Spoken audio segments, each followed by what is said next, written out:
je m'appelle Alain Bouchat, je suis directeur de Nature et Terroir, je suis biologiste.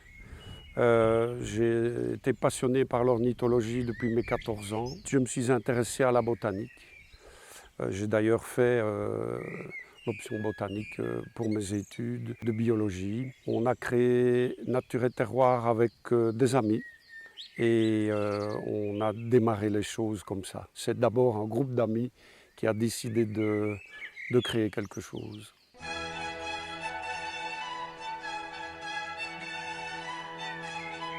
On est ici à Dailly tout simplement parce que j'y suis conservateur d'une réserve naturelle Natagora depuis 1986, donc ça fait déjà plus de 3 décennies. Donc c'est une réserve qui est constituée de bocages. Elle se situe là derrière moi, donc on voit des prairies de fauche et des haies que l'on gère donc par fauche tardive et qui s'enrichissent au fil des années.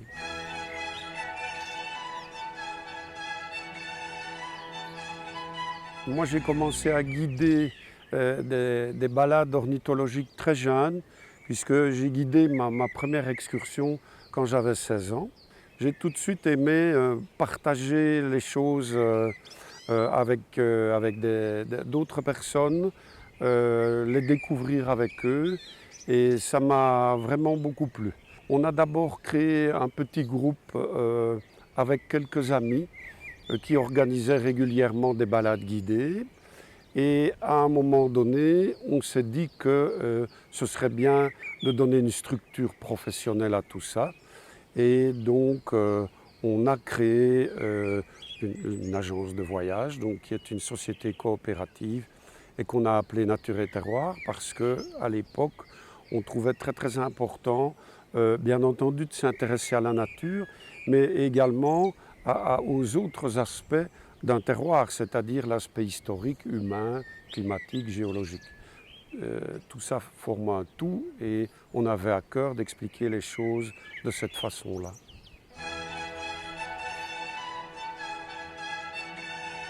Ce qui caractérise les voyages nature et terroir, c'est principalement la convivialité et le respect. Ce sont deux valeurs auxquelles nous tenons beaucoup. Voyager avec nous, c'est un certain état d'esprit. Les gens qui s'y retrouvent ne se connaissent pas au départ, ils font connaissance. Ce qu'on espère, en tout cas, c'est qu'au retour, ce soit une bande de copains qui ait envie de se retrouver. Qu'ils soient plus jeunes, plus âgés, qu'ils soient débutants, qu'ils soient chevronnés. Il est important qu'ils se sentent tous à l'aise. Et ça, bien entendu, c'est le travail du guide. Le guide est une dimension très importante de nos voyages. Alors l'autre dimension, c'est le respect, dans plein de directions différentes. Tout d'abord, le respect des régions qui sont visitées, à la fois au niveau des gens. On doit évidemment respecter leurs coutumes, leur savoir-être, le savoir-vivre, et on doit aussi respecter au maximum la nature que l'on visite. Je dis toujours que le tourisme peut être la meilleure ou la pire des choses. On essaye vraiment que, en ce qui nous concerne, ce soit la meilleure des choses et que, à la fois, les gens qui sont visités, mais également la nature qui est visitée, eh bien, profitent de notre séjour. Que les gens se rendent compte que leur patrimoine naturel a de la valeur, qu'ils peuvent en profiter aussi d'une certaine façon et que la nature en profite également. Donc ça, pour nous, c'est vraiment essentiel. Et on pose chaque année, je dirais même chaque mois, des choix qui vont dans ces directions-là.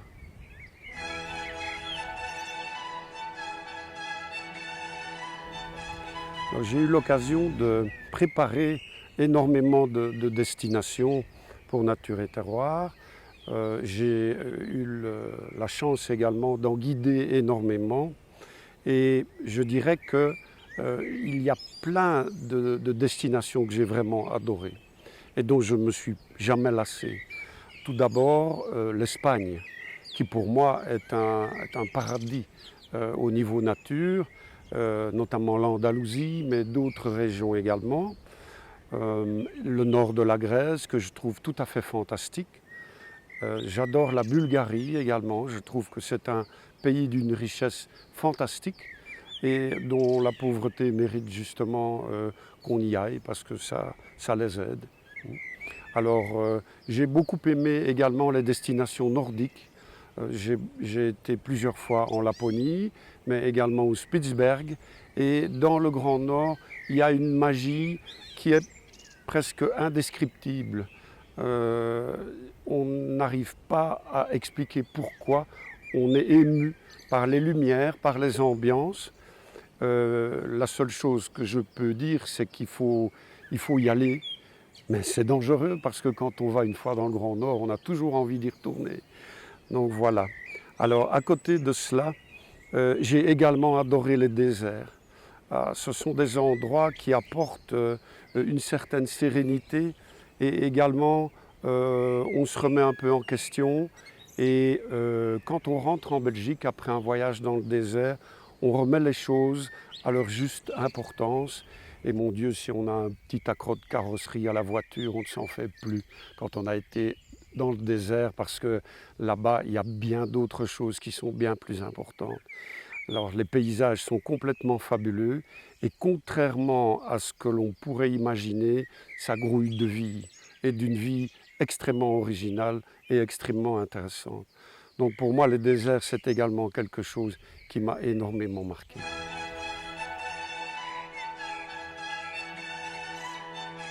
À l'heure actuelle, on est encore en pleine crise du coronavirus, en tout cas pour ce qui est des voyages internationaux. Et il est extrêmement difficile de savoir quand les choses vont vraiment redémarrer. On espère en tout cas qu'à partir de septembre, il y aura moyen de voyager au minimum en Europe, ce qui n'est pas encore tout à fait le cas maintenant. Donc on est vraiment en attente et on ne sait pas faire de prévisions. Si on a la chance, en tout cas, que les voyages puissent redémarrer à partir donc, de début septembre, on a un voyage à Tarifa et Doñana avec Damien Hubot qui est déjà bien prévu. On a un voyage avec le Jardin extraordinaire au Panama. Donc ça va être un voyage tout à fait particulier parce qu'il va nous permettre d'aller voir la fameuse harpie féroce qui est un des plus gros rapaces au monde. Mais ce sera aussi l'occasion de voir comment se prépare une émission du Jardin extraordinaire. Donc ce sera guidé par Pierre Lamblin et accompagné bien entendu par Tanguy Dumortier. Il y a également un voyage en Gambie, donc ça c'est une nouvelle destination que l'on organise et qui va nous permettre de remonter le fleuve Gambie jusqu'au Sénégal et jusqu'au parc du Niokolo-Koba. C'est un circuit tout à fait fabuleux avec un opérateur local, nous y tenons, aux opérateurs locaux, qui est extrêmement connaisseur de son pays et qui va nous montrer des espèces tout à fait mythiques de là-bas. Alors plus tard dans l'année, on a un séjour en Ouganda, normalement, qui est prévu. Alors en 2021, bien évidemment, il y a énormément de voyages que nous avons dû annuler à cause du coronavirus et que nous relançons en 2021. Donc là, je dirais que les voyages sont déjà sur notre site. Vous pourrez les consulter. Et il y a également énormément de séjours en collaboration avec des opérateurs anglophones qui nous permettent donc d'élargir considérablement nos propositions de séjour. Je pourrais dire qu'à l'heure actuelle, avec Nature et Terroir, vous pouvez pratiquement tout faire au monde. On a travaillé d'arrache-pied pour que vous ayez le choix le plus large qui soit.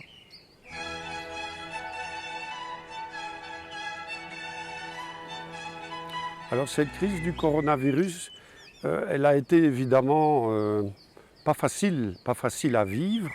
On a dû prendre des décisions extrêmement rapides, notamment d'organisation du télétravail. Ce n'est pas évident quand ça ne s'est pratiquement jamais pratiqué auparavant. Et il y a eu également énormément de contacts nécessaires avec la clientèle parce qu'il y avait évidemment énormément d'interrogations chez les participants. Nous ne savions pas à l'avance quand les voyages allaient être annulés ou s'ils allaient partir. Et on a simplement essayé d'être le plus sincère possible et de dire à nos clients que quand on ne savait pas, on ne savait pas. Alors je voudrais remercier toute l'équipe de Nature et Terroir parce que tout le monde a pris les choses avec beaucoup de calme, malgré parfois des décisions qu'il a fallu prendre très rapidement. Mais il y a eu beaucoup de compréhension de la part de tous et également un esprit extrêmement constructif, ce qui a permis, je dirais, en ce qui me concerne, de pouvoir me focaliser sur l'essentiel, c'est-à-dire d'organiser convenablement la traversée du désert. Et je tiens vraiment à les remercier parce que dans des moments pareils, on est sollicité de toutes parts et à la fin de la journée, on est complètement vidé parce qu'il y a eu 36 urgences à solutionner. Donc ça m'a beaucoup aidé. Et je voudrais également remercier nos clients parce qu'ils ont fait preuve d'énormément de compréhension. On a toujours essayé en tout cas de leur faire comprendre qu'on ne leur cachait rien. Mais on a malheureusement dans beaucoup de cas été obligé de leur dire qu'on n'avait pas de réponse à leur donner pour l'instant. Les autorités ont chaque fois pris leurs décisions assez tardivement et les compagnies aériennes encore plus, ceux qui ne nous donnaient pas la possibilité de prévenir les gens de telle ou telle annulation. Et donc on a eu beaucoup de calme également de la part des clients et je tiens vraiment à les remercier tous, à vous remercier tous parce que ça c'est ce qui nous a aidé le plus, à la fois l'équipe et notre clientèle. Merci beaucoup.